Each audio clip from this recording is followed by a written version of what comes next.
Nous avons la possibilité de nous entretenir avec Avishai David, le père d'Eviatar. Bonsoir Avishai, j'imagine l'état dans lequel vous avez dû être lorsque vous avez vu ces images. Oui, en effet, vraiment. Ajoutez ce que vous avez ressenti, multiplié par des centaines de fois, et vous comprendrez ce que nous avons ressenti en voyant mon fils. De quoi il a l'air. C'est simplement atroce, choquant. Ça rappelle des choses terribles du passé.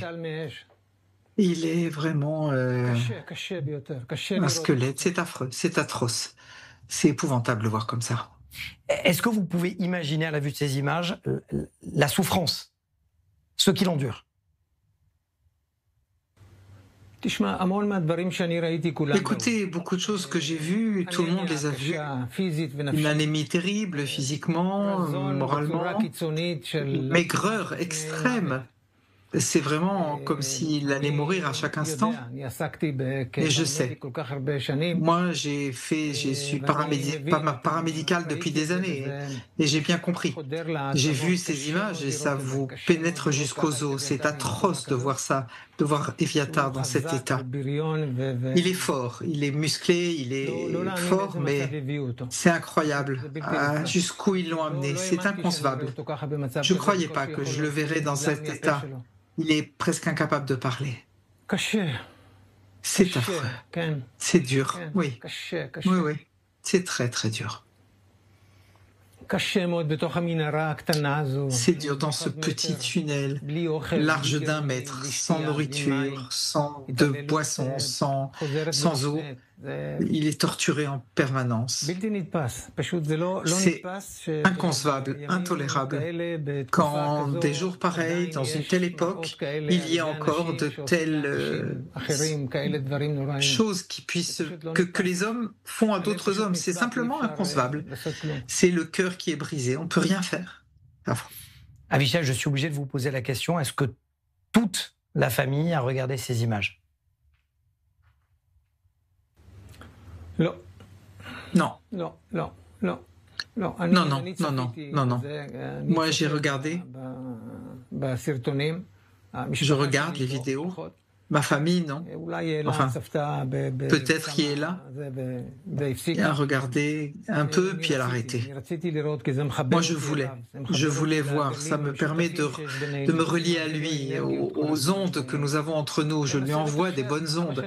J'essaye de communiquer avec lui tant que faire se peut. On n'a pas le contrôle de la situation. C'est une situation qui exige qu'il sorte tout de suite, maintenant. Il faut le faire sortir maintenant, c'est pas possible. C'est terrible. On dort plus, on boit de l'eau et on n'arrive plus à vivre. C'est pas possible. C'est intolérable. C'est impossible. C'est inconcevable. On n'arrive pas à tenir. Vous avez discuté avec le Premier ministre israélien. Est-ce que vous faites encore confiance au Premier ministre et à son gouvernement? Écoutez, avec toutes les difficultés, je crois dans ses capacités. Il me parle, des militaires parlent avec moi de manière officielle. Je crois qu'ils vont tout faire et qu'ils font tout. Il y a des choses dont je ne peux pas parler dans la presse, mais des choses se font. On fait des choses. Et je lui fais confiance. Je fais confiance aux efforts qu'ils font. Vous savez, certains otages qui sont sortis de l'enfer, on les appelle les rescapés d'ailleurs, ont raconté avoir vu i24 News dans les tunnels. Si vous aviez un message à envoyer à votre fils, ça serait lequel? Oui.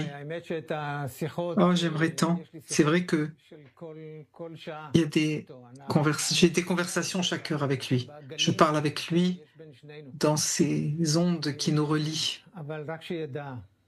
Et qu'il sache que nous l'aimons et que nous pensons à lui à chaque instant.